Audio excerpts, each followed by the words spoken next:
الحمد لله وكفى وسلام على عباده الذين اصطفى۔ اللہ تعالیٰ کی توفیق سے ہم یہ بات پڑھ رہے تھے کہ ہمارے نبی محترم صلی اللہ علیہ وسلم اپنے دامادوں کے ساتھ کیسا معاملہ اختیار فرمایا کرتے تھے۔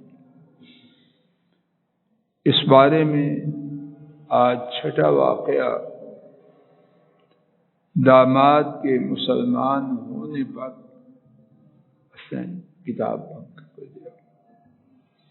داماد کے مسلمان ہونے پر بیٹی کو ان کی زوجیت میں لوٹا دے۔ نبی کریم صلی اللہ علیہ وسلم کے اپنے دامادوں کے ساتھ اعلیٰ برتاؤ کے شواہد میں سے ایک یہ ہے کہ جب ابو العاص رضی اللہ عنہ مسلمان ہو کر مدینہ طیبہ آئے تو حضرت صلی اللہ علیہ وسلم نے اپنی صاحبزادی زینب رضی اللہ تعالی عنہا کو ان کی زوجیت میں لٹا دیا۔ حضرات ائمہ احمد، ابو داؤد اور حاکم نے حضرت ابن عباس رضی اللہ عنہما سے روایت کیا کہ انہوں نے بیان کیا، رد رسول اللہ صلی اللہ علیہ وسلم ابنته زینب علی ابی العاص رضی اللہ تعالی عنہما بالنکاح الاول لم يحدث شیئا۔ رسول اللہ صلی اللہ علیہ وسلم نے اپنی صاحبزادی زینب رضی اللہ عنہا پہلے نکاح کے ساتھ ہی ابو العاص رضی اللہ تعالی عنہ کو لوٹا دی۔ حضرت صلی اللہ علیہ وسلم نے کوئی نئی چیز مقرر نہ فرمائی۔ ایک دوسری روایت میں ہے وَلَمْ يُحْدِثْ شَهَادَةً وَلَا صَدَاقَةً، اور حضرت صلی اللہ علیہ وسلم نے اثر نو نہ کوئی گواہ ٹھہرایا اور نہ ہی حق مہر مقرر کر دیا، جو تھا اسی کو جاری فرما دیا۔ ساتواں واقعہ عثمان رضی اللہ عنہ کے ہاں پہلی بیٹی کی وفات پر انہیں دوسری بیٹی کا رشتہ دینا۔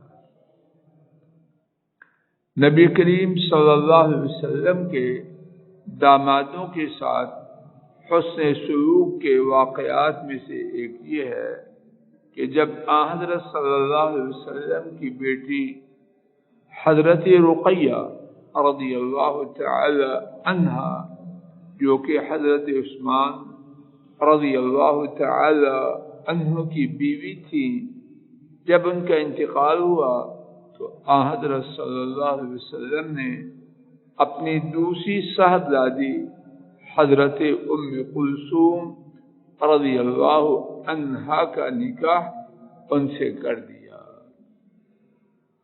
تو دوسری دفعہ نکاح میں بیٹی کون دیتا ہے؟ اچھے برتاؤ والا سسر ہی دیتا ہے، اور کس کو دیتا ہے کہ وہ داماد بھی اچھا ہو، تو دونوں میں معاملہ عمدہ ہو تو پھر دوبارہ رشتہ ہوتا ہے، وگرنہ لوگ کہتے ہیں جان چھوٹی، اب نہ اس کی شکل دیکھو نہ اس کو اپنی شکل دکھاؤ۔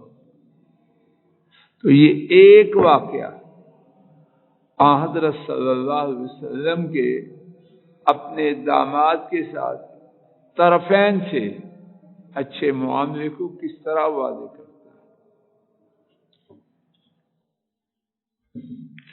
اور ساتھ ہی یہ بشارت بھی دی کہ انہوں نے یہ نکاح اللہ تعالیٰ کی وحی سے کیا ہے، اور اس میں حضرت عثمان رضی اللہ تعالی عنہ کے لیے بہت بڑا اعزاز ہے۔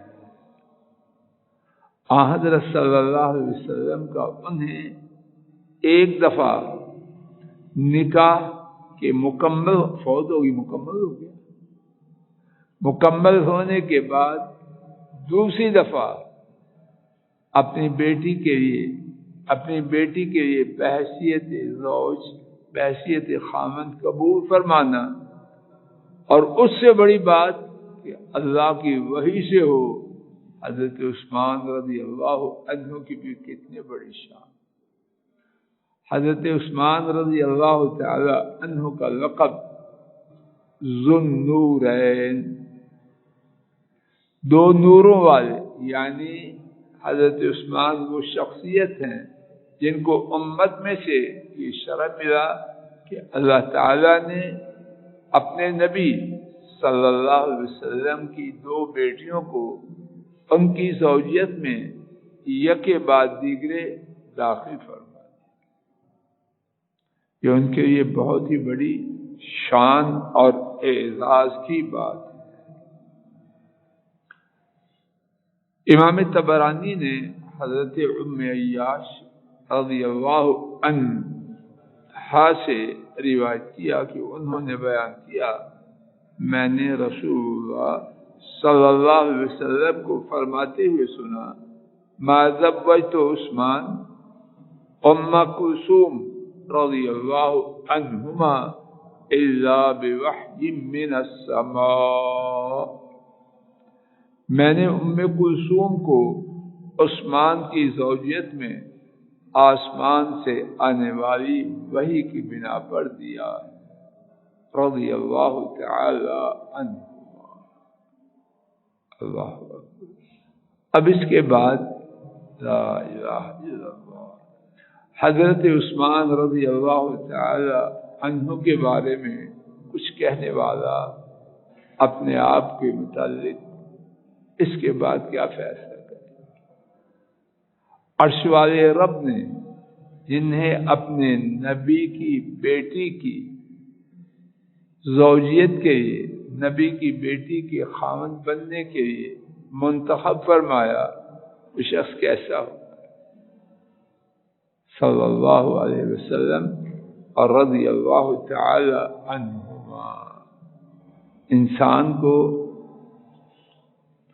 بولنے سے پہلے بہت سوچنا چاہیے، کہیں اپنا خانہ ستیہ ناش نہ ہو جائے، اور اللہ تعالیٰ اپنے فضل و کرم سے ہمیں ایسے لوگوں میں شامل نہ کرے۔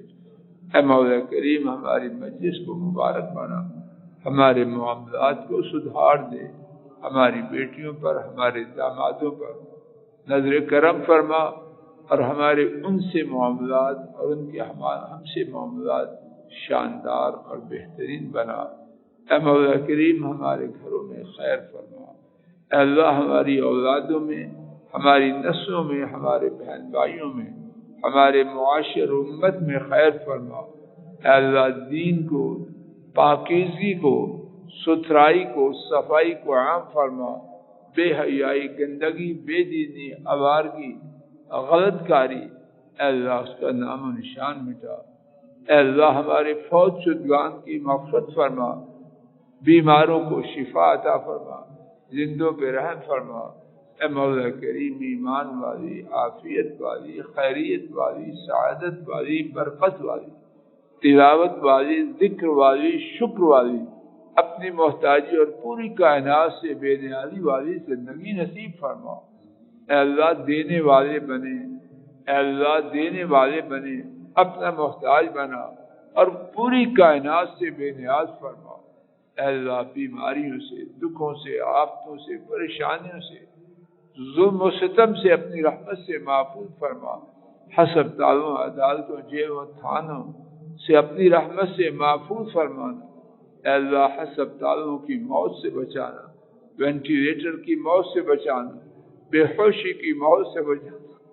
اے اللہ، مرتے وقت لا الہ الا اللہ محمد الرسول اللہ صلی اللہ علیہ وسلم زبان پہ جاری فرمانا. اے اللہ بری موت سے بچانا، بری موت سے بچانا، بری موت سے بچانا. اے اللہ مرتے وقت شیطان کے تسلط سے، اس کے غلبہ سے، اس کے بہکانے سے، اس کے پھنسانے سے اپنی رحمت سے حفاظت فرمانا. اے اللہ آخر دن تک جماعت کے ساتھ نمازوں کی پابندی اور آخر دن تک کتاب و سنت کی مجلس عطا فرمانا. اے اللہ اس خیر سے محروم نہ فرمانا، اور یا اللہ یہ خیر ہماری نسلوں میں جاری فرمانا، پوری امت میں جاری فرمانا. صلی اللہ تعالی علی خیر خلقہ وعلی آلہ واصحابہ واہل بیتہ واتباعہ الی یوم الدین. آمین یا رب العالمین.